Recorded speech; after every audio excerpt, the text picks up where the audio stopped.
안녕하세요. 참 별의별 일이 제 인생에 다 생기네요. 아마도 저처럼 엄청난 일을 겪은 분은 거의 없을 거라고 생각이 듭니다. 70년생 개띠고요. 어렵게 살아왔어요. 남편이라는 놈과는 선을 봐서 결혼하게 되었고요. 아직도 기억이 나는 게 그 사람과 결혼하기 싫어서 가출하고 난리 쳤었던 게 생각이 나요. 양가 어른들과의 인연 때문에 결혼을 거절할 수도 없었고 거의 억지로 하게 된 결혼이었죠.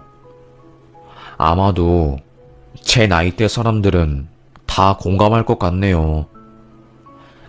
제가 결혼하던 해에 우리 부모님이 사고로 돌아가시고 저는 최고로 힘든 나날들을 보냈습니다. 남편은 알코올 중독자였어요. 매일 술을 마시고 사람들과 호탕하게 노는 것을 좋아했지요. 심지어는 제가 만삭이라서 아이 낳기 일주일 전에도 집에 친구들을 데리고 왔습니다.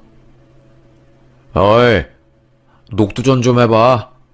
분위기 깨지지 않게 빨리빨리. 형님, 아무리 그래도 임산부한테 시키는 게 차라리 제가 할게요. 되려 저희 남편보다 남편 친구들이 제 눈치를 보면서 요리를 대신했습니다. 그걸 본 남편은 또 저에게 아니 왜 손님한테 요리를 시켜? 당신 참 대체면이 안 사네. 그러지 말지. 뱃속에 아이는 있고 이혼을 할 수도 없고 그때부터 제 속이 문드러진 것 같아요. 원래 저의 성격은 정말 밝고 사람들을 좋아하고 어울리는 것을 너무나도 사랑하는 쾌활한 사람이었거든요. 결혼 이후로 점점 어두워진 저는 우울증에 시달리고 매일 밤 잠을 설치게 되었습니다. 머리가 매일매일 한 움큼씩 빠지고 스트레스로 헛구역질하는 날들이 굉장히 많았어요. 그 모습을 알게 된 저희 언니가 참다 못해 제 남편에게 한마디 한 거죠. 이럴 거면 내 동생이랑 왜 결혼한 거냐고, 육아는 혼자 하는 거냐고, 대체 왜 맨날 밖에 나가서 들어오지를 않는 거냐고요.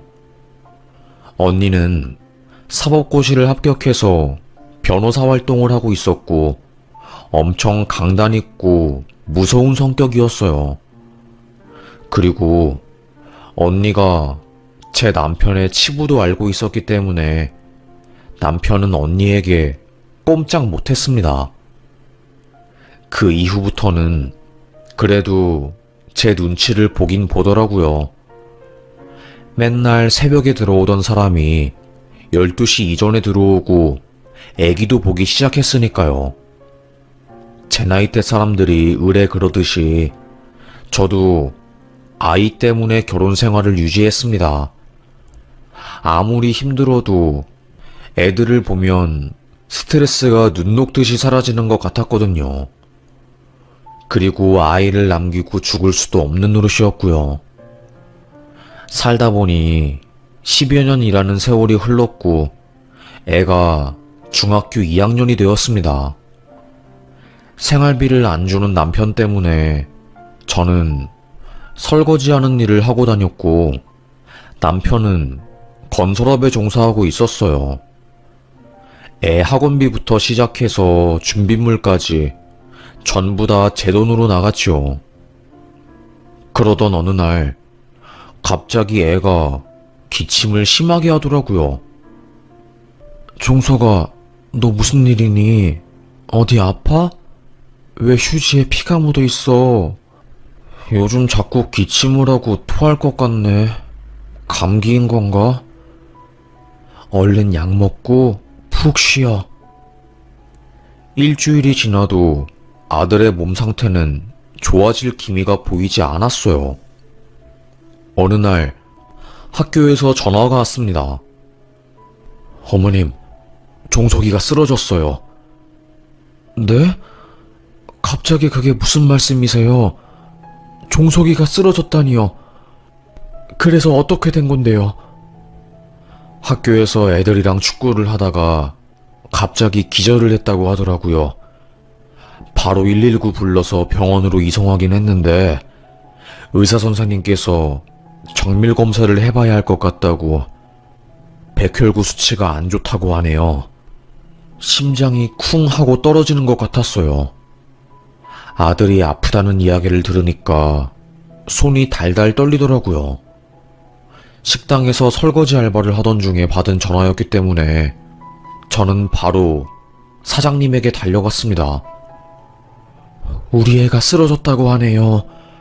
바로 병원으로 오라고 하는데 지금 가봐야 할 것 같아요. 죄송합니다. 무슨 일이야. 아휴, 큰일은 아니어야 할 텐데. 사장님의 배려로 저는 일을 멈추고 병원에 갔어요. 의사가 저를 보고 아이가 집에서 어땠나요? 이 정도 수치면 분명히 증상이 심하게 있었을 텐데 최근에 굉장히 피곤해하고 헛구역질을 하더라고요. 아무리 자도 피로가 안 풀린다고 그러고 항상 책 읽는 것을 좋아하는 아이였는데 글씨를 보면 울렁거려서 못 보겠다고 했고요. 아무래도 소아암인 것 같습니다. 백혈구 수치가 비정상으로 나왔고 항암 치료를 바로 시작해야 될 것 같아요. 남자아이고 젊으니까 환자 의지만 있으면 치료는 오래 걸리더라도 분명히 효과가 있을 거예요. 너무 놀라셨겠지만 어머님분도 마음 단단히 먹으시길 바랍니다. 그래도 강한 사람이라고 생각했던 저였지만 그 순간만큼은 무섭고 서러워서 그 자리에서 주저앉아 울었습니다. 혼자서 애기 키운다고 나름대로 아등바등 살았는데 결국 나한테 온 결과는 이것뿐인 건가 싶은 마음에 너무 힘들더라고요. 남편에게 전화를 해서 이 상황을 알렸고 온 가족이 병원에 다 모였습니다. 담임 선생님도 소식을 듣고 눈물을 훔치더라고요. 제가 조금 더 꼼꼼하게 봤었어야 하는데 죄송합니다, 어머님. 꼭 종석이가 완치해서 학교로 돌아왔으면 좋겠어요. 그래야지요. 종석이 꼭 완치할 수 있도록 제가 노력할 겁니다. 가슴이 뜨거울 정도로 활활 타오르는 의지를 보였습니다. 모성애는 그 누구도 막을 수 없다고 말하잖아요. 저도 마찬가지였어요. 아이를 살리겠다는 그 신념 하나만 오롯이 제 마음속에 있을 뿐이었습니다. 도통 눈물을 안 보이는 남편도 아이의 병을 듣고는 눈물을 쏟아내더군요. 여보, 미안해. 아무래도 나 때문에 애가 아픈 것 같아. 그동안 나는 너무 이기적으로 살아왔던 것 같네. 정말 미안해. 눈물을 하염없이 흘리는 남편을 보니 기분이 이상했습니다. 그렇게 저희 가족은 아들 살리기에 돌입을 하였고요. 저는 하던 일을 그만두고 본격적인 간병을 시작했습니다. 남편에게 생활비와 병원비를 내라고 했어요. 그런데 웃긴 게 뭔지 아세요? 돈 이야기 앞에서 눈이 싹 돌아가더라고요. 병원비가 한두 푼도 아니고 이걸 어떻게 하면 좋냐? 한숨을 푹 쉬면서 저에게 줄 돈이 없다고 말하는 겁니다. 어이없는 저는 애는 나 혼자 키워? 애가 암에 걸려서 사경을 헤매는데 아빠라는 작자가 병원비 없다고 발뺌하면 나보고 어쩌라는 거야? 참을 수 없었던 저는 소리를 질렀어요. 자존심 센 남편도 고집을 꺾지 않더라고요. 나도 열심히 사는데 마음대로 인생이 안 풀리는 걸 어떻게 해. 나보고 뭐 어쩌라고. 진짜 속 터져서 죽겠네. 나한테 뭐라고 하지 마. 진짜 지긋지긋하니까. 욕을 막 한 뒤로 병원에 오지 않았습니다. 아들은 알고 있었어요. 아빠의 이기심, 그리고 폭군 같은 성격을요. 눈치를 챈 아들이 저에게 그러더라고요. 엄마, 마음 쓰지 마. 난 이미 내 마음속에서 아빠라는 존재는 지운 지 오래야. 그러니까 아빠한테 더 이상 뭐 바라지도 마. 나도 아빠한테 바라는 거 없으니까. 성숙했던 제 아들은 꽤나 속이 깊었어요. 아픈 와중에도 엄마를 위로해주는 아이였으니까요. 꼬박 3년이라는 시간이 걸렸습니다. 항암 치료를 하고 암세포가 전부 없어지는 데 걸리기까지요. 그동안 울고 웃고 정말 많은 일이 있었네요. 아이 병원비 대느라 저는 제 명의로 1억 가까이 돈을 대출했고요. 웃긴 건 뭔지 아세요? 남편은 아이 때문에 힘들다고 집도 잘 안 들어왔어요. 속상해서 술 마신다는 핑계로요. 아이를 위해서 하는 것은 아무것도 없는데 생색은 굉장히 심하게 내는, 그야말로 너무나도 별로인 남자였답니다. 너무 힘든 저는 시댁에 손을 뻗어보았어요. 어머님, 종석이가 아파서 이번 달 병원비로 1200만 원이 들어가는데 이 돈을 제가 혼자 감당하기 너무 힘들어서요. 좀 지원해 주시면 안 될까요? 우리도 먹고 살기 힘들어서 그 큰 돈이 어디서 갑자기 나겠니? 시댁은 잘 살았거든요. 땅도 몇만 평에 건물도 있는 집이었는데 자기 아들 제외하고는 전부 남이라고 생각하는 사람들이었습니다. 그래서 손자가 아픈데도 돈 한 푼 안 보태주는, 오직 아들에게만 도움을 주는 사람들이었어요. 그렇게 저는 마음속에 상처가 쌓여갔고 남편에게 점점 학을 떼게 되었습니다.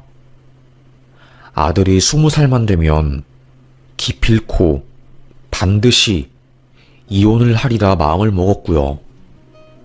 완치 판정을 받은 아들은 다시 학교에 들어가게 되었고 조심스러운 일상생활을 시작하게 되었어요. 그런데 화가 나더라고요. 아이는 규칙적인 생활을 꼭 해야 하고 면역력 때문에 수건부터 시작해서 식단도 다 조심해야 하는 상황이었거든요. 그런데 애 아빠는 항상 그걸 무시하고 살았습니다. 불면증 때문에 힘들어하는 아이가 겨우겨우 잠에 들면 술에 잔뜩 취해서 집에 들어온 남편이 소리를 막 질렀어요. 야, 이종석, 일어나. 남자가 말이야, 아버지가 왔으면 알아서 딱 인사를 해야지. 지금 뭐 하는 거야? 여보, 좀 조용히 해. 애가 방금 잠들었는데 왜 깨우고 그래, 정말로. 뭐? 아들놈 오냐오냐 키워서 좋을 게 뭐가 있어? 다 필요 없고 당장 바로 나오라고 해.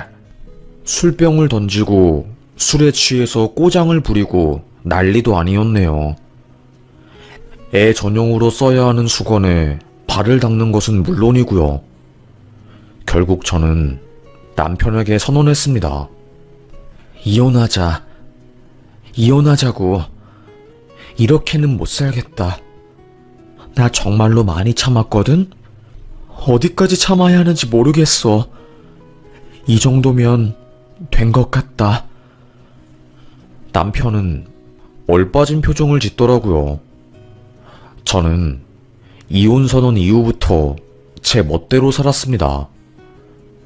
그동안 남편 때문에 가지 못한 초등학교, 중학교 동창회도 오랜만에 나갔고요. 애 간병하느라 한 번도 이쁜 옷을 사입지 못했는데 저도 여자로서 살고 싶은 마음에 옷을 사입기 시작했어요. 그러다 보니까 남편이 저에게 의처증이 생기더라고요. 네 남자 생겨서 지금 나한테 이혼하자고 하는 거냐? 어이가 없었던 저는 난 떳떳한데? 모임 가는데 당신도 데리고 갈 수 있을 정도야. 그러니까 함부로 넘겨짚지 마. 남편은 진짜로 제 모임에 따라왔습니다. 중학교 모임에요. 너무너무 싫었던 게 남편이 가정에서는 최악의 남자이지만 밖에서는 정말 넉살 좋고 사람 좋은 모습을 보이거든요. 중학교 때 제가 왕따를 당했던 적이 있었어요. 왕따 주동자 이름이 이선희였고 걔도 동창회에 왔더라고요. 이선희를 꼴 보기 싫어서 다른 쪽에 앉았더니 굳이 제 남편이 그 여자한테 말을 걸고 친하게 지내려고 하는 겁니다. 동창회 끝나고 집에 들어와서 남편에게 저는 그 여자한테 왜 친하게 지내려고 말 걸어? 그 여자한테 왜 친하게 지내려고 말 걸어? 당신도 알잖아. 내가 걔 엄청 싫어하는 거. 굳이 내 앞에서 그런 걸 해야 해? 내 체면이 어떻겠어? 애들이 나 왕따 당했던 거 다 알고 있는데 진짜 화나게, 어? 남편은 그게 뭐가 잘못된 거냐고 그러더라고요. 속으로 저는 이 사람이랑은 정말로 말이 안 통하는구나 생각을 했습니다.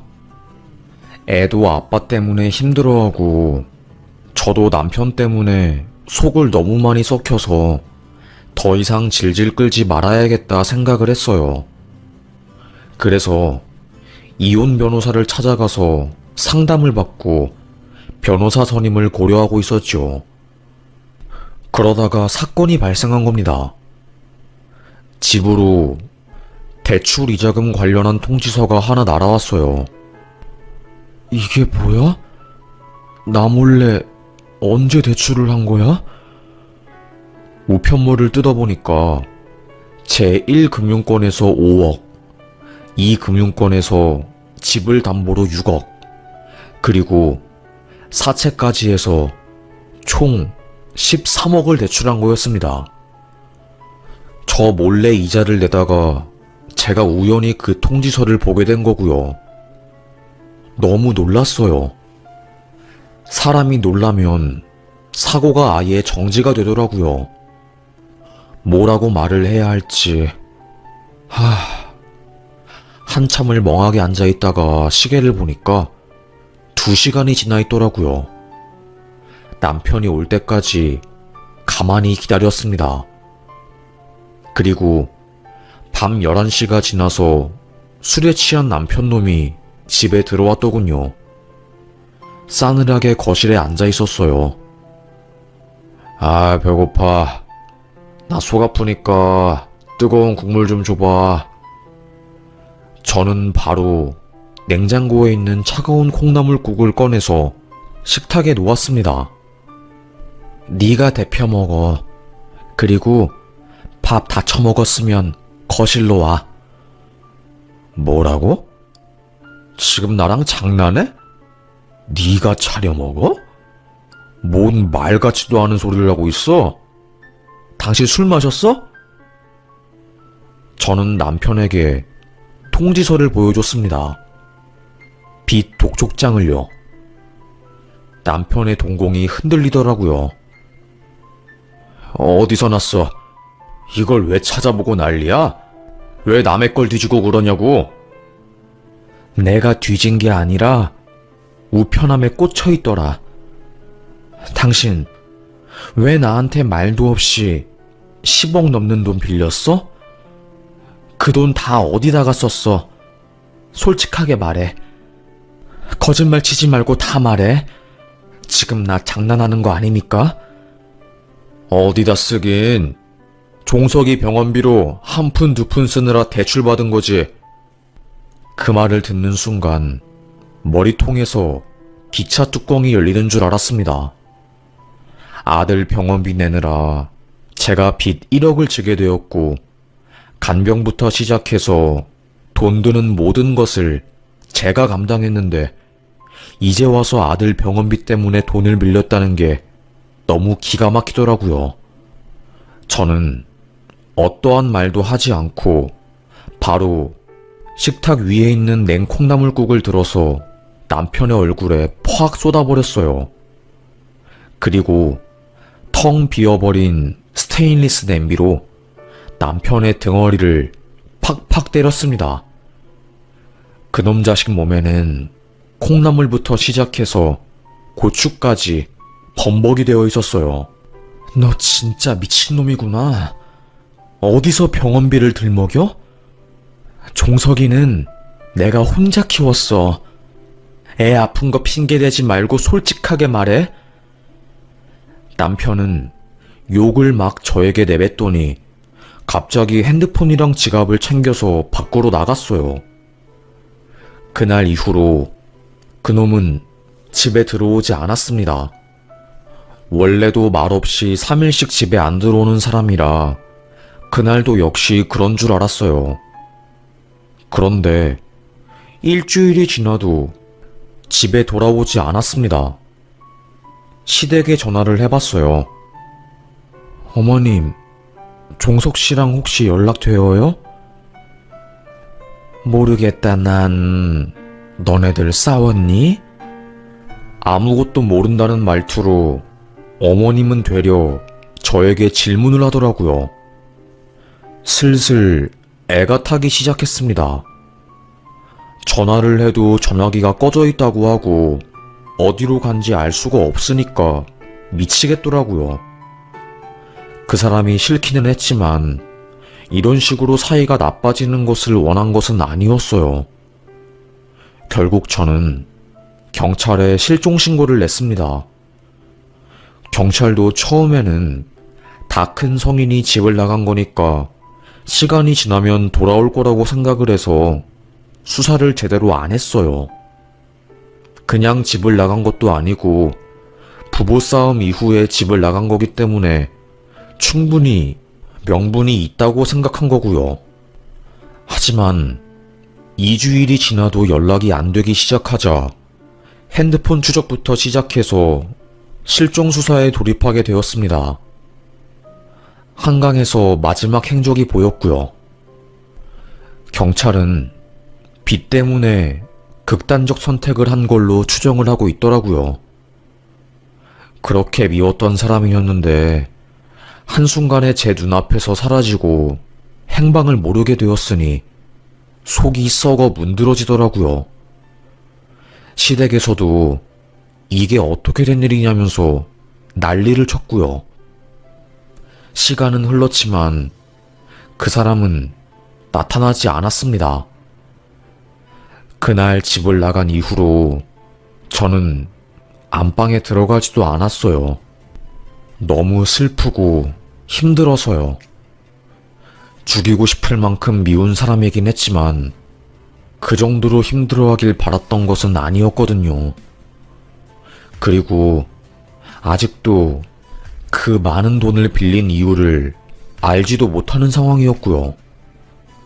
제 마음속에는 너무나도 많은 답답함들이 있었습니다.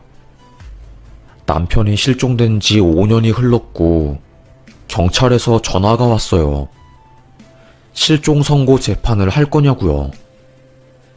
저는 그게 뭔지 몰랐습니다. 뭐냐고 물으니 실종되고 나서 5년 정도 흐르면 시체를 발견하지 못해도 사망 처리를 해준다고 하더라고요. 저는 일단은 안 하겠다고 했죠. 시댁에서는 차라리 사망 신청을 하고 그냥 받아들이는 게 낫지 않겠냐고 하더라고요. 고민하던 무렵 한 지자체에서 저에게 연락이 왔습니다. 무연고자 시체를 처리하던 중에 한 노숙자 바지에서 제 남편의 신분증이 나왔다고 하더라고요. 사망한 지 너무 오래되어서 유전자 감식 같은 건 현재 할 수 없는 상황이라고 말했고요. 남편인지 아닌지 알 수 없는 상황이었습니다. 그렇게 그 시체는 화장 처리가 되었어요.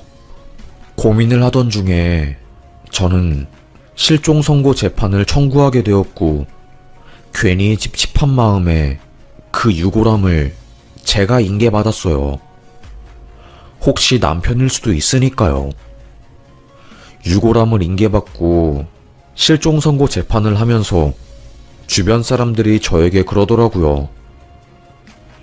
이제 마음을 정리하는 게 낫겠어. 5년 기다린 거면 많이 기다린 거지. 이제 종석이도 군대 갈 나이이고 집도 정리하는 게 낫지. 그래서 저는 5년간 들어가지 않았던 남편의 방을 들어가서 정리를 하게 되었습니다. 저도 모르게 눈물이 나더라고요. 어쩌다가 내 인생이 이렇게 기구하게 된 걸까? 그런데 그때 침대와 장롱 사이에 공간이 있는데 그 사이에서 핸드폰이랑 각종 서류들이 발견된 겁니다. 놀란 저는 이게 뭐야? 그 핸드폰을 충전시켜서 열어보았어요. 그게 판도라의 상자였네요. 핸드폰에 깔려 있었던 메시지함을 본 순간 기함을 질렀습니다. 유부남 유부녀들의 은밀한 만남이라는 동아리에 가입해 있었던 겁니다. 남편놈은 거기서 활동도 꽤 활발히 했나봐요. 그러니까 그놈 자식이 저와 저희 아들이 병원에서 고군분투하고 있을 때 집으로 여자애들을 초대해서 즐기고 난리를 쳤던 거였어요. 그것도 유부녀들을요. 그 핸드폰이 다른 사람 명의로 개통을 해서 철저하게 저에게 숨긴 거였어요. 온몸에 소름이 돋더라고요. 게다가 더 열받은 건 뭔지 아세요?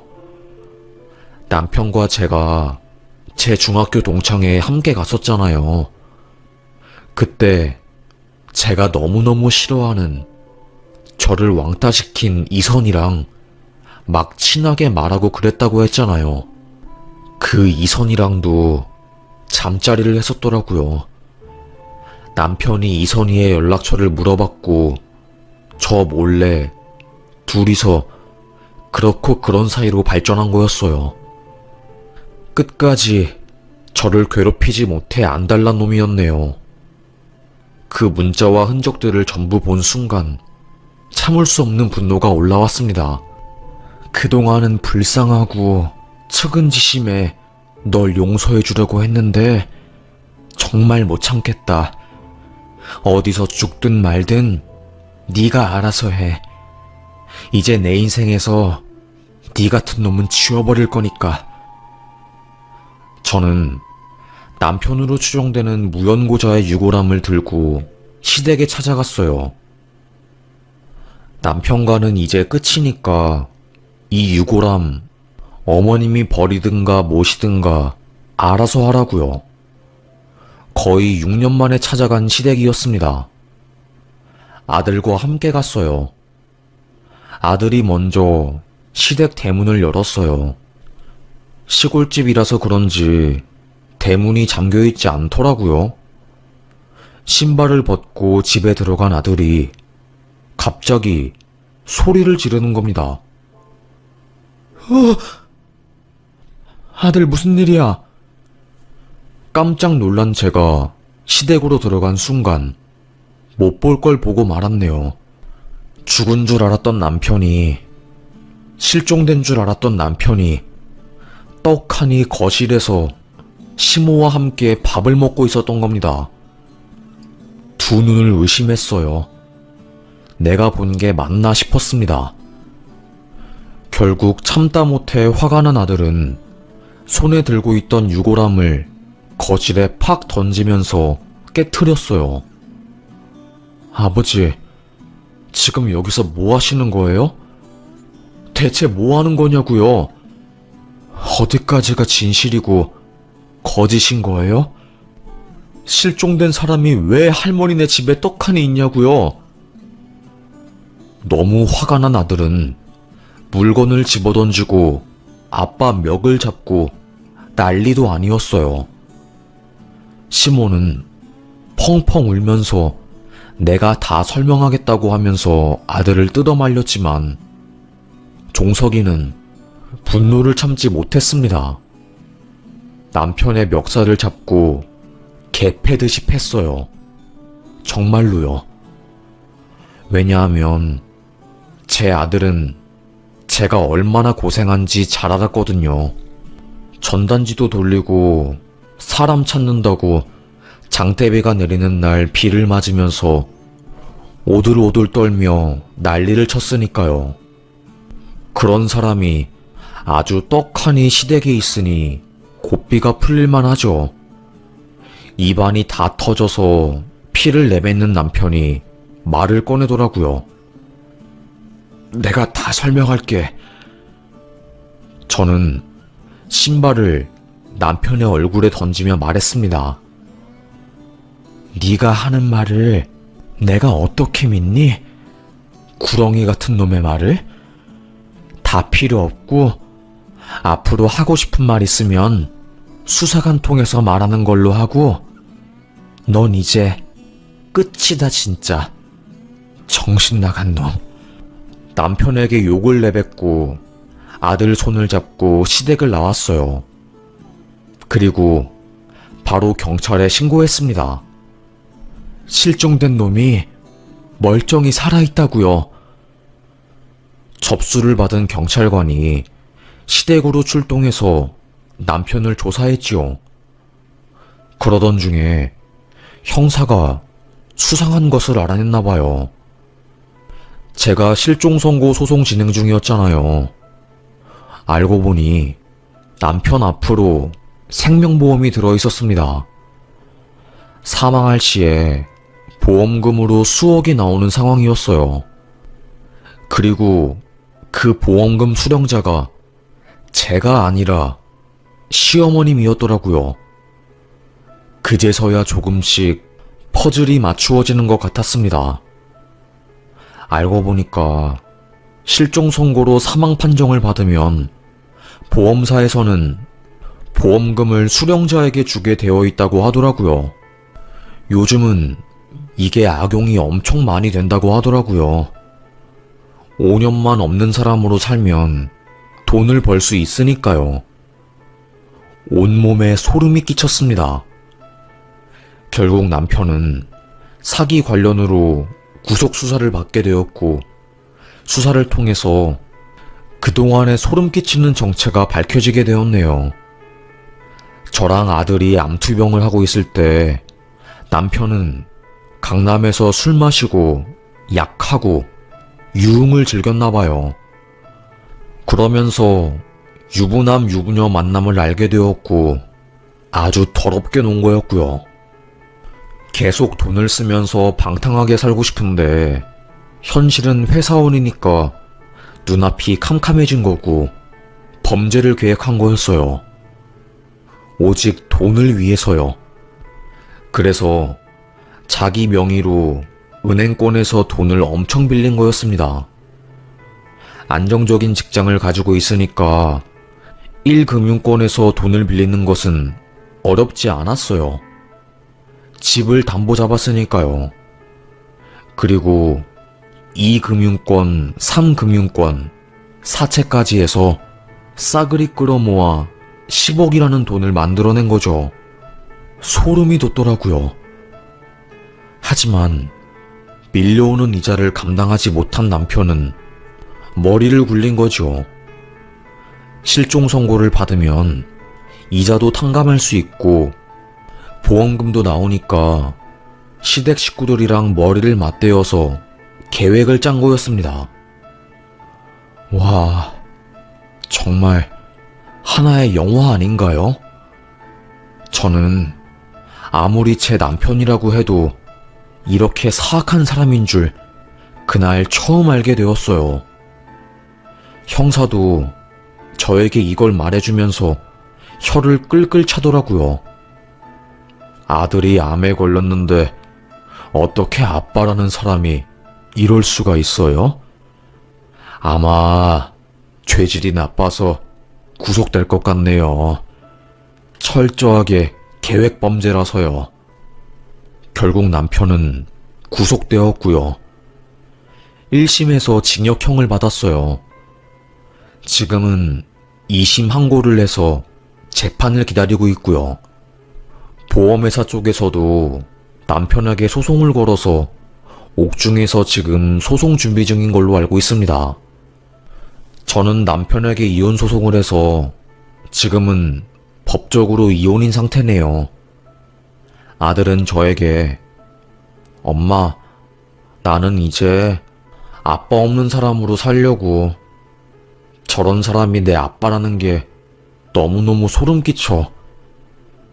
엄마가 미안하다. 우리 종석이가 좋은 것만 보고 살기를 바랐는데 미안해. 됐어, 엄마. 그런 말 하지 마.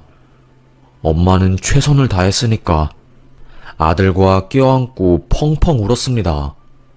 그날 정말 평생 흘릴 눈물을 다 흘린 것 같아요.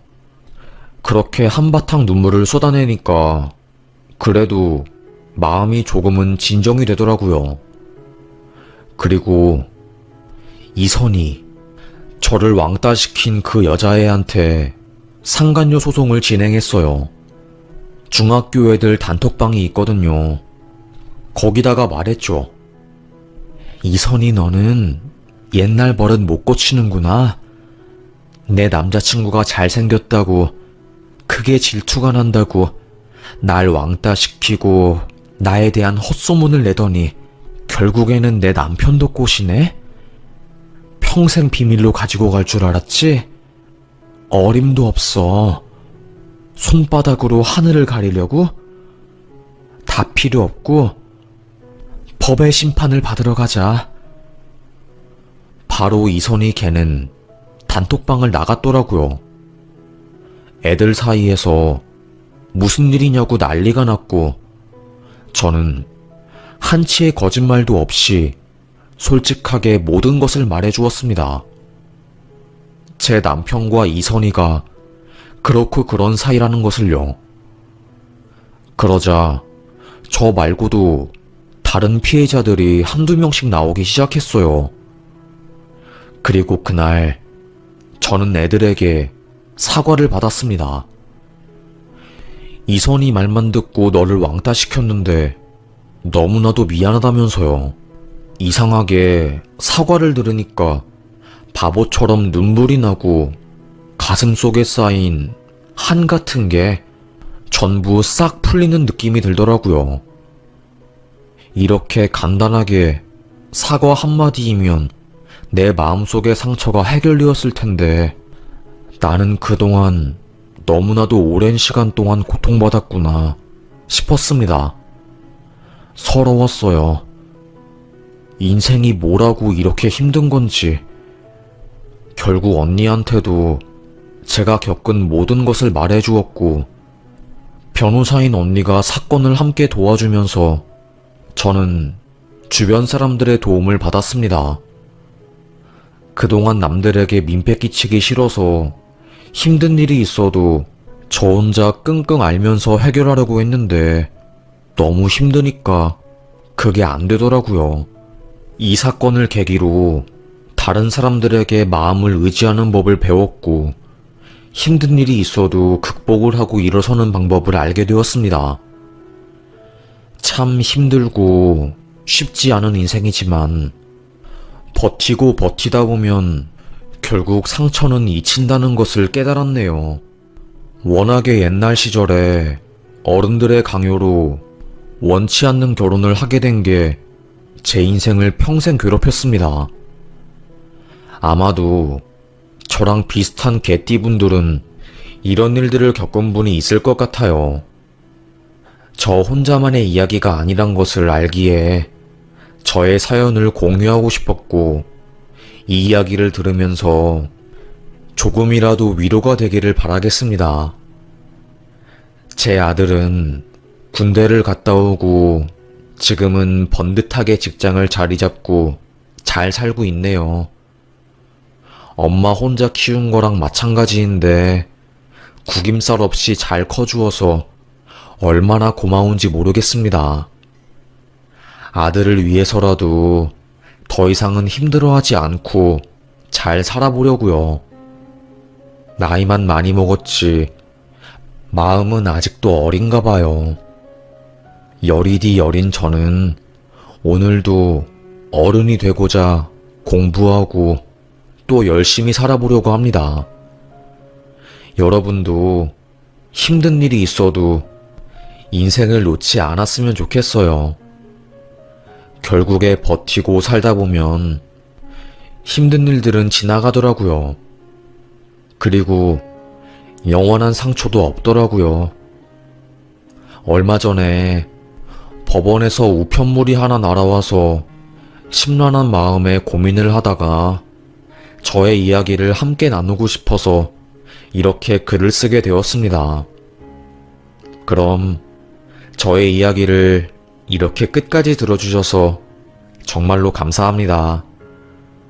오늘 날이 추우니 다들 옷 따뜻하게 입으시길 바라겠습니다. 모두들 감기 조심하시고 환절기이니까 몸 잘 챙기시길 바랄게요. 감사합니다.